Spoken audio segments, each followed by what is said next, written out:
This is the Spyderco Paramilitary 2. The PM-2 has been on the market for quite a while. It's an icon of the EDC community at this point.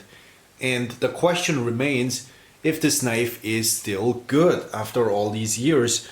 I have mine for 8 years. The reason I bought it at the beginning was because I needed a new knife for a job where I used to cut a lot of cardboard and open a lot of zip ties.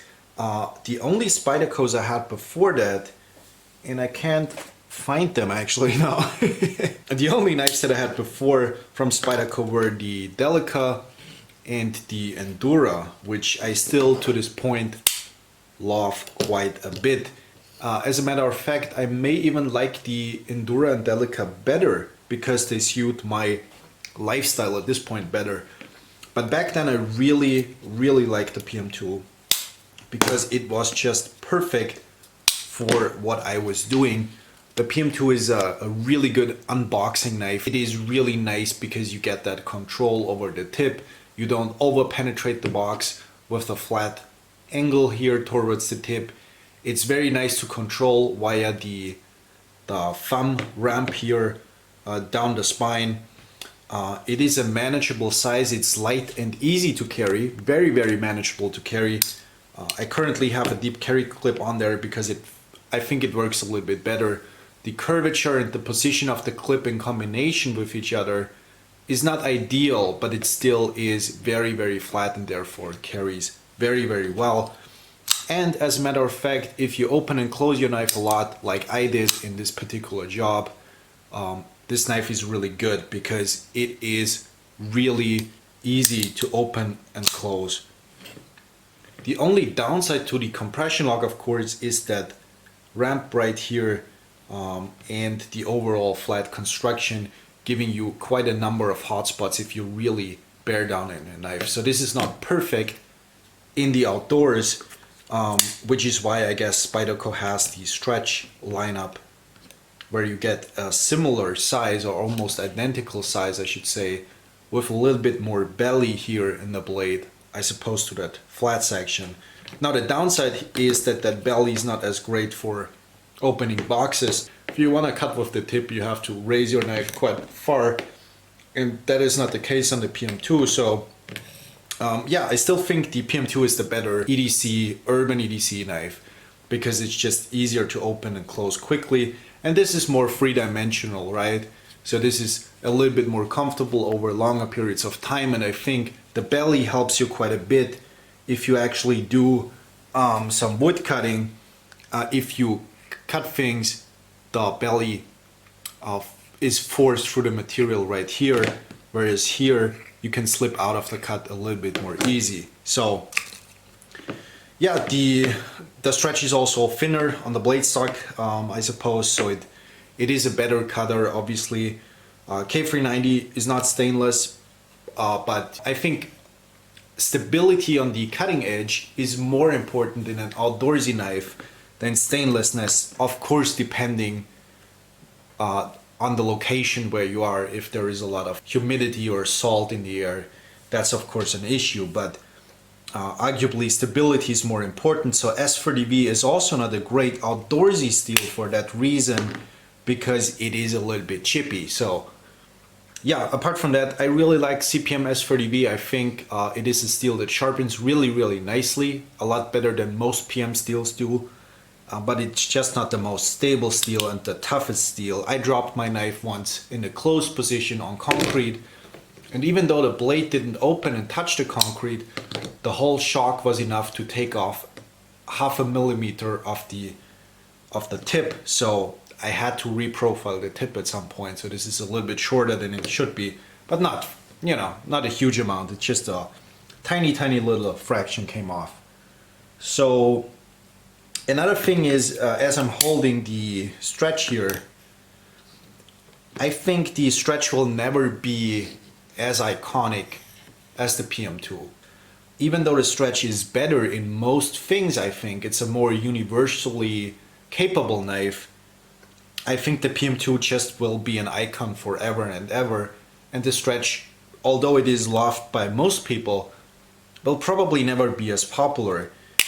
which is weird. I think, part of that reason is, that compression lock, that coolness factor, that it's almost more than a tool. It's a part of your, I don't know, it's just a piece of EDC history at this point. So yeah, that's kind of sad in a way that not the best tool gets credit for things, but it also has the biggest coolness factor, and it is one of the best looking Spydercos. If you flip it around and look at it from different angles, I think this is still one of the best looking Spydercos there is. So let's bring out the Parafree.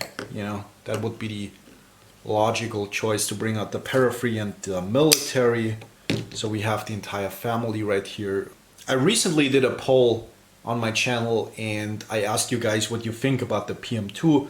Most of you said it's a good knife, it's not a perfect knife. The minority said it's a bad knife or a perfect knife. And then most of you guys prefer the PM-2 to the Parafree and the military, which I totally get it. It's the middle size, it's the middle ground.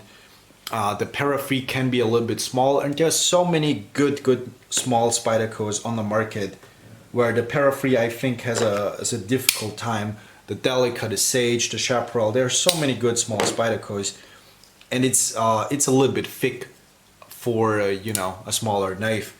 And the military is a little bit too much for most people, and I can also see that. But I personally, if I had to only keep one of these, I think I would pick the military, just because of the comfort of the liner lock military. It's more comfortable, it has more cutting edge, it's more capable in different roles. So yeah, I think the military is my preferred version. I also think the lightweightness of the military is just incredible for the size. So now when I got into knives, quite a while ago, one of the big questions in the knife community was how this knife compares to other knives, especially the Benchmade 940 or the Spyderco Manix. Now it really depends what you're looking for. I currently kind of prefer the 940, just because it has such a lightweight and easy to carry, very manageable profile.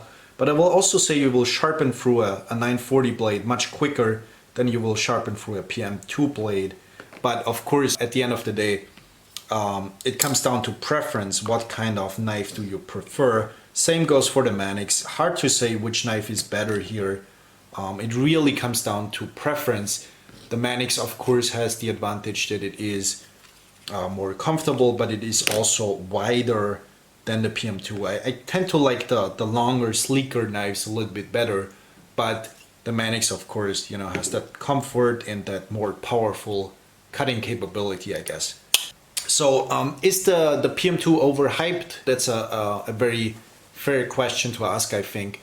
Probably yes. Everything that is ever popular is probably also overhyped at the same time. There are so many things I could think about how to improve this knife, but why would you? Why would Spyderco improve this knife if this is selling so well? Is it a good knife though? Well, I think it is. I think it is a good knife for a certain scenario. It's not a good knife for everything. Let's say it like this, if the PM-2 was a shoe, it would be a sneaker. The sneaker is carried or worn by a lot of people. The reason they do so is it's very lightweight, it's very easy to wear, it is quick on and off, quick to open and close, I guess would be the equivalent here in knife terms, and it manages to go through most situations just fine. But if you come into a situation where, for instance, it rains, it's cold, it's not an ideal situation, any outdoorsy situation, the sneaker is not as good anymore because you're wearing the wrong shoe. Or let's say you are hiking and have a lot of weight on your back. Again, it's the wrong shoe for this particular job. And same goes for the PM-2. It's not as flexible into many different roles. It's very good in a particular role where you need a flat, lightweight knife that opens and closes quickly and cuts boxes and open zip ties just fine. But anything else, there are so many different Spydercos that do the job a little bit better. Let's say you would combine it with a capable fixed blade or a different folder in a different size. I think it's a very capable tool, but it might need that combination in order to cover every ground there is, I guess. So it is a very good knife. It's not a perfect knife for sure. Very few knives are actually perfect, right? How many movies are actually perfect? Most movies are just okay, and the same goes for knives, the same goes for everything, I guess. So yeah, in terms of wear, how did the knife wear over the 8 years? Well, I should say I carried it like consistently for 5 years, and then for the last 3 years it was sitting in a drawer and I carried it only occasionally.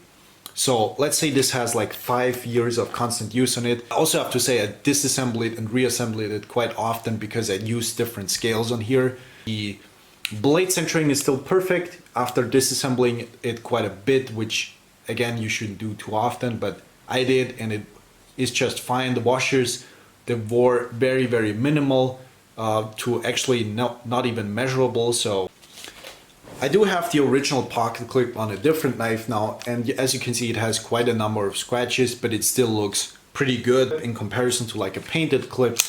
And then the coating of course has worn, but it has not faded dramatically. There are a couple of scratches in there, but it looks very, very good still. This knife will last you a long time if you take care of it. Of course the behind the edge thickness is thicker than it was at the beginning, but you know, it's a flat ground blade, it's gonna happen for, but you have to just adjust the edge angle a little bit and keep it sharp more often maybe. But you know, this knife still cuts fine after 8 years and probably like 30 resharpenings, something like that. I have resharpened this a ton. If you want a more toughness orientated knife, you should probably pick a different steel than S40V. But apart from that, it is a good steel, holds an edge very long, very good for man-made abrasive materials, I think. Yeah, the price was expensive 8 years ago. It is expensive now. I don't think it is too dramatic though. This knife will last you a really long time. If you divide it by the years you can actually use this, it's not an expensive knife. It's still a good knife. It's not perfect by any means. It's not as flexible into different roles. It is very one-dimensional in that case, but I do still like it. I do like it quite a bit. I actually like it more than other Spydercos like the Para 3 or maybe even the Stretch. Even though the Stretch is a better knife, I think I like the PM-2 more just because I have been using it for such a long time. It's barely replaceable for me because how much I used it, but I don't need it anymore in my life, and in my current situation I don't need it at all. I have so many other pocket knives that I prefer right now because of their comfort and their flexibility into different roles. So that's it for this video. Thank you guys for watching. Maybe we see each other in another video.